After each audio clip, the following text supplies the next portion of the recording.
मुझे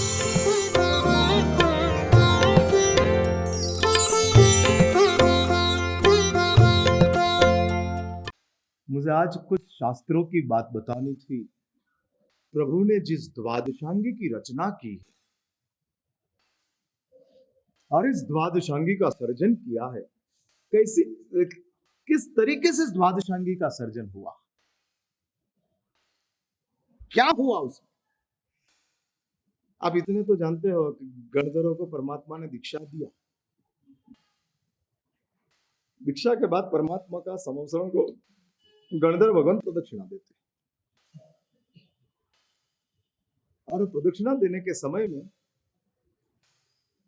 गणधर भगवान तो तीर्थंकर देव को एक सवाल पूछते हैं, उसमें से द्वादशांगी का सर्जन हुआ।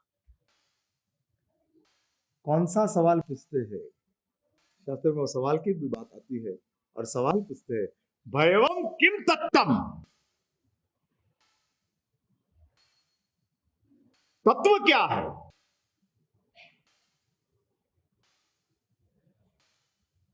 हाँ, क्या तत्व है। और यह सवाल पूछने के साथ परमात्मा पहला सवाल का जवाब देते हैं, उपन्नेवा। तत्व क्या है? उत्पन्न होता है। हाँ, तत्व उत्पन्न होता है। वापस वही सवाल रिपीट होता है। अब ये सवाल हुआ, भगवान ने जवाब दिया। जवाब देने के साथ अब ये जवाब मानने के लिए भी उन लोग अपना अंदर से ब्रेनस्टॉर्मिंग करते हैं। भगवान ने कहा तत्व उत्पन्न होता है, और वो दिमाग में चालू हुआ, उत्पन्न होता है। क्या उत्पन्न होते हैं? कौन से तत्व उत्पन्न होते हैं, और उत्पन्न के बाद क्या होता है? और ये चालू हुआ। ऐसा चालू होने के साथ वापस अभी तक जिज्ञासा संतुष्ट नहीं हुई, और संतुष्ट नहीं होने की वजह से दूसरी बार वही सवाल रिपीट करते हैं, भयवम किम तत्तम। और उसके साथ प्रभु वापस जवाब देते हैं, विगमे। उत्पन्न होता है, तत्व उत्पन्न होते हैं, तत्व का विनाश होते हैं, विगमे। हाँ, विनाश होते हैं। वापस सवाल शुरू हुआ। सर्जन की ये सिस्टम मैं बता रहा हूं, कैसे सर्जन होता है उसकी एक सिस्टम में दिखा रहा हूं। क्या बनते जाते हैं, क्या बनते जाते हैं, और उस सिस्टम में आगे वापस सवाल उठते गए। उत्पन्न होते हैं और नाश होते हैं, उत्पन्न होते हैं और नाश होते हैं। और इसलिए वापस तीसरी बार वही सवाल रिपीट, भयवम किम तत्तम। तत्व उत्पन्न होते हैं, तत्व नाश होते हैं। और वापस परमात्मा को सवाल किया, और प्रभु ने जवाब दिया, दुवे। जब उत्पन्न हुआ, नाश हुआ, उसके बीच में तत्व स्थिर रहता है, दुवे रहता, और वो चलते जाते। इसलिए इस संसार में परमात्मा ने जो द्वादशांगी की रचना की, उसका सेंटर 3 सवाल थे, और वो 3 सवालों में से द्वादशांगी का सर्जन हुआ। और इस द्वादशांगी का इतिहास शास्त्र बताते हैं कैसे बना। हम लोग जो कुछ भी आपको बताते हैं ना, वो इसको देखकर बताते हैं। हमारा दिमाग की निपज हम नहीं बता सकते। शास्त्रों में चेंज करने का राइट्स मिला है। हाँ, बदलाव कर सकते हैं। बदला। तप कौन सा था? अनशन ही तप था। फिर उपवास तप हुआ, ऐम्बिल तप हुआ, एकासना तप हुआ, व्यासना तप हुआ, यावत नौकार्षी तप हो गई।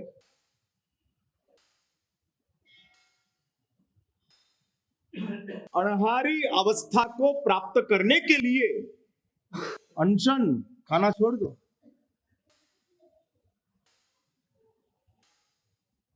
और ये अनशन में चले जाओ। लेकिन ये तो आपने सिद्धांत बताया, उसको कैसे अप्लाई करना, और अप्लाई करने के लिए फिर वेरिएशंस आते गए, वेरिएशंस आते गए, और वो वेरिएशंस के साथ आगे चलता गया, चलता गया। कहां तक आ गया? अनशन से लगाकर नवकार्षी तक। मैंने शास्त्रों में कहा मास्कमण तप है तो नवकार्षी भी तप है। मीन्स आप समझे कुछ? मास्कमण से कर्म का नाश होता है, वैसे नवकार्षी से भी होता है। हाँ, नवकार्षी से। एक बात समझ के रखो, पाप कर्म का नाश में नवकार्षी का पचखाण, मास्कमण का पचखाण कॉमन है, लेकिन पुण्य कर्म के बंध में नवकार्षी में पुण्य कम बंध होता है, मास्कमण में ज्यादा बंध होता है। हाँ, मासक क्षपण की आराधना की, पुण्य का सेविंग ज्यादा होगा, पुण्य का बंध ज्यादा होगा। नवकार्षी का पचखाण किया, अरे नवकार्षी का पचखाण से क्या हुआ? पुण्य का सेविंग कम होगा, पुण्य का बंध कम होगा, लेकिन पाप का नाश तो दोनों में कॉमन रहेगा। हाँ, ये समझने जैसी बात है। यदि नवकार्षी को भी आप तप कहते हो तो मास्कमण की पैरिटी में वो तप आ गया। मासक क्षपण भी तप है और नवकार्षी भी तप है। तो फिर मास्कमण का बेनिफिट क्या? 30 उपवास क्यों करना? तो शास्त्र कहते हैं 30 उपवास की आराधना से तेरा पुण्य कर्म का सर्जन अच्छा होगा। नो डाउट, मासक क्षपण से पाप कर्म 30 दिन तक आप खाते नहीं हो तो 30 दिन तक पाप कर्म का बंध भी रुकता है, और ये साइकिल चलती है। इसलिए शास्त्रों ने इस चीजों को समझाने के लिए द्वादशांगी का सर्जन किया। तीर्थंकर देवों की बात द्वादशांगी में गणधर भगवंतों ने स्थापित कर दिया, और इस द्वादशांगी में 12 अंग आते हैं। अपने वहां अभी अभी कितने आगम हैं? 45 आगम। उसमें सबसे पहला आगम कौन सा है?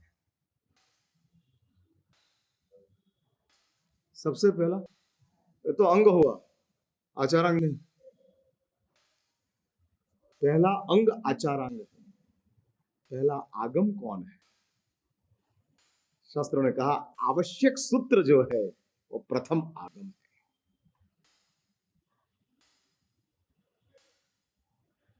फिर दूसरा नंबर का आगम कौन आता है? और कहते 10वैकालिक सूत्र। आवश्यक का पालन पोषण आराधन करते करते चारित्र मोहनीय कर्म का नाश होते होते 10वैकालिक सूत्र। और कमाल ये देखो 10वैकालिक सूत्र की कहानी कैसी है। भगवान के समय में 10वैकालिक बना नहीं था। उस समय पहला आगम आचारांग था, कहा वो सही था, लेकिन बाद में क्रम चेंज हुआ, बदल गया। और वो 10वैकालिक सूत्र जिसका सर्जन हुआ है वो एक गुरु ने अपने शिष्य के लिए 10 वैकल्पिक सूत्र का सर्जन किया और वो आगम बन गया।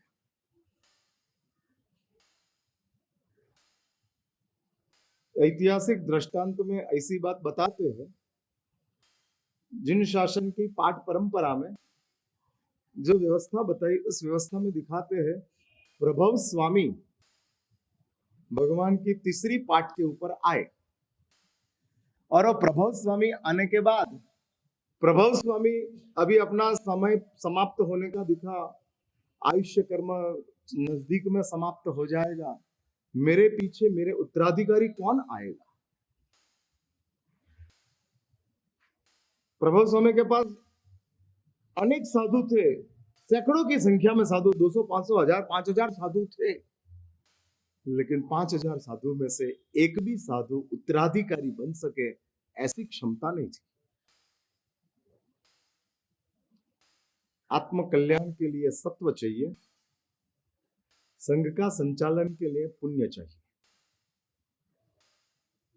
हाँ, पुण्य जरूरी है, और अपने पास पुण्य ना हो तो संघ का शासन आप नहीं चला सकते। एक बात समझ करो, आत्म कल्याण पराक्रम से होता है, पर कल्याण पुण्य से होता है।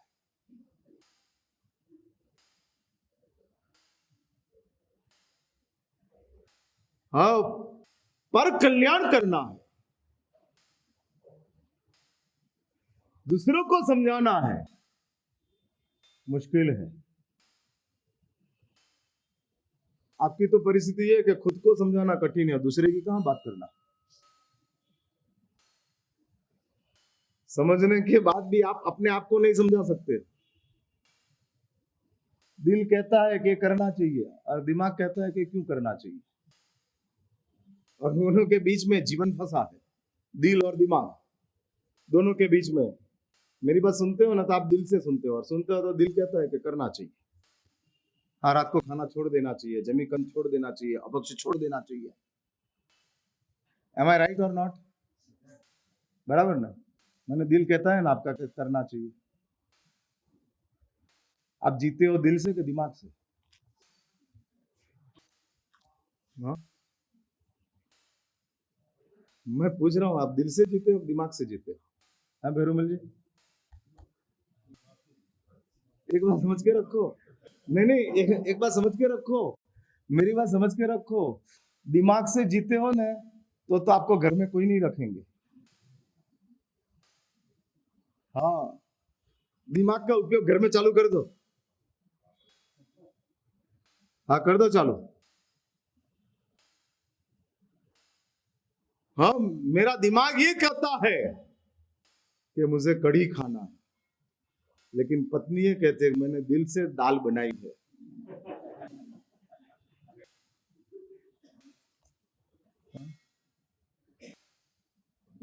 एक बात समझ के रखो, आप लोग से बहुत चालाक लोग हो। बताओ ऐसा कि धर्म हम दिमाग से करते हैं, संसार हम दिल से करते हैं। हाँ, प्रायोरिटी दिल की है, दिमाग की नहीं है। बहुत कुछ चीजों में दिमाग परमिट नहीं करता है, फिर भी हम संसार में करते हैं। हाँ, परमिट नहीं करता है। बेटे को 50 रुपया देना दिमाग परमिट नहीं करता है, लेकिन दिल कहता है दे दो, और दे देते। दिमाग से देते हो आप आपके बेटे को पैसा, के दिल से देते हो? हाँ, दिल से, दिमाग नहीं, दिल। दिमाग तो नहीं बोलता है इसको क्यों देना, नहीं देने का। मैं ये कहता हूं, दिल आपको कहता है कि महाराज की बात मानने जैसी है, लेकिन दिमाग कहता है कि मानेगा तो बाबा बनना पड़ेगा। हाँ हाँ, भाव बनना पड़ेगा। हम लोग क्या नवसारी के आसपास में से गुजरते थे, और उधर पारसी लोग ज्यादा रहते। एक पारसी कपल मिलने के लिए आया, पारसी लोगों की लैंग्वेज जो होती है ना, उसमें वो लोग आपका उपयोग नहीं करते, तुम का भी उपयोग नहीं करते। वो किसका उपयोग करते हैं? तू का। हाँ, तू का ही उपयोग करते हैं, उनकी लैंग्वेज है और वो करते हैं। मेरे पास आया वो पारसी, कहते हैं तू बाबा क्यों बन गया? हाँ, सीधी। और उसको मुझे जो समझाना था वो कहा मैंने उसको, लेकिन उसने यही कहा, उनकी लैंग्वेज ही है। हाँ, बनाया, बात बताते गए। दिमाग परमिट नहीं करता है, परमिट नहीं करता है, और दिल हमको कहता है। एक बात बहुत स्पष्ट रूप से समझ के रखो, इंसान का जीवन दिल का जीवन है, दिमाग का नहीं।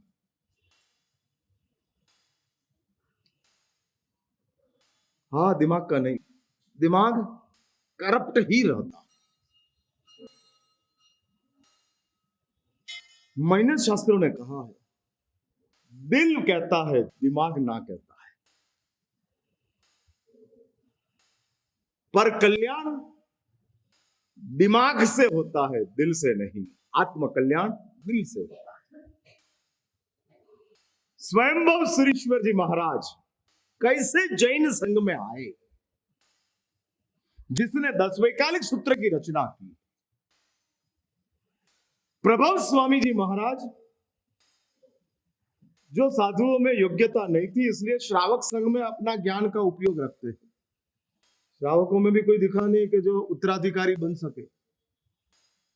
और उसके बाद ब्राह्मण कोम में जाते, यज्ञ याग चल रहा था, स्वयंभव ब्राह्मण यज्ञ करा रहा था, साधुओं को भेजा और उसको उठाया और स्वयंभव को दीक्षा देते।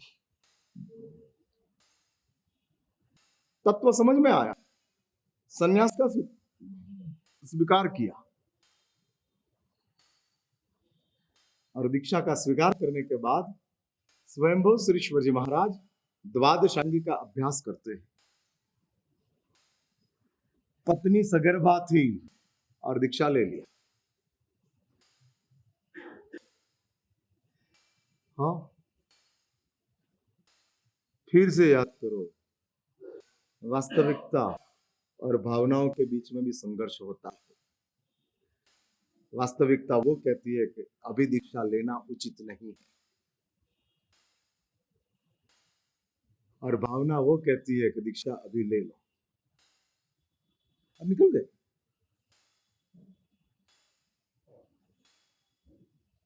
दीक्षा लेने के बाद, द्वादशांगी का अभ्यास होने के बाद, इधर बालक का जन्म हुआ, 8 साल की उम्र का हुआ, और दीक्षा की भावना जगी। 8 साल की उम्र के बालक को दीक्षा दे दी। लेकिन गुरु ने देखा कि उसकी उम्र 6 महीने से ज्यादा नहीं, 180 दिन से ज्यादा नहीं, 8.5 साल की उम्र में मनक मुनि का काल धर्म है।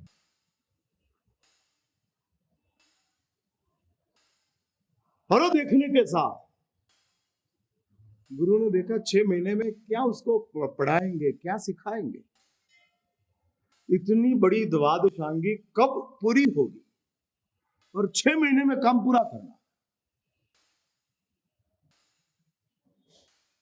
और इसलिए स्वयंभव सुरेश्वर जी महाराज ने समग्र द्वादशांगी का अवगाहन करते करते करते 700 श्लोक का 10 वैकालिक सूत्र की रचना किया, जिसमें 6 महीने में संपूर्ण साधु जीवन मिल जाए। 700 श्लोक। और आज हमारे वहां दीक्षा लेने के बाद सबसे पहला कौन सा आगम पढ़ाने का? 10 वैकालिक। शास्त्र ऐसी विधान किया है। 2 प्रकार की दीक्षा होती है, बात पूरी करता हूं। और 2 प्रकार की दीक्षा होती है। उस दीक्षा में पहली दीक्षा कौन सी होती है? कच्ची दीक्षा। फिर कौन सी आती है? बड़ी दीक्षा। उसमें क्या डिफरेंस क्या? तब शास्त्र ने कहा वस्त्र परिवर्तन हुआ वो कच्ची दीक्षा है, और समझ का विकास हुआ वो बड़ी दीक्षा है। और शास्त्र ने कहा है कि 10वें कालिक सूत्र कच्ची दीक्षा के बाद पढ़ना शुरू करना।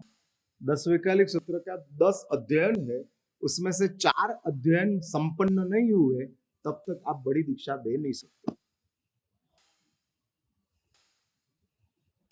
4 अध्ययन संपन्न होना षटजीव निकाय नाम का 4था नंबर का अध्ययन है। षटजीव निकाय को आप नहीं समझो, साधु कैसे रहोगे?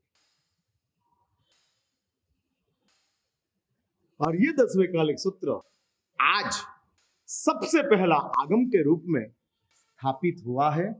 नंबर 2 में आता है उत्तराध्ययन, और उत्तराध्ययन की बात मैं बाद में करूंगा। और ये उत्तराध्ययन सूत्र 45 आगम में से 44 आगमों की रचना गणधरों ने किया है। एक आगम की रचना साक्षात परमात्मा महावीर ने किया, और ये भी 24वें तीर्थंकर के शासन में हुआ।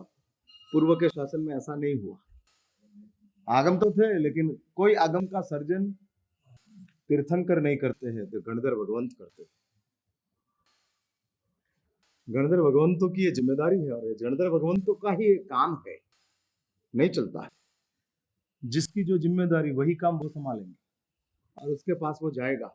लेकिन उत्तराध्ययन सूत्र की रचना साक्षात परमात्मा महावीर ने किया है, और ऐसे संयोगों में परमात्मा महावीर ने उत्तराध्ययन सूत्र का सर्जन किया है, जिस सर्जन आज भी इतना ही जीवंत है। उसके लिए फिर कभी मिलेंगे, बात चलाएंगे। आज समय हो गया है, मैं बात पे इच्छा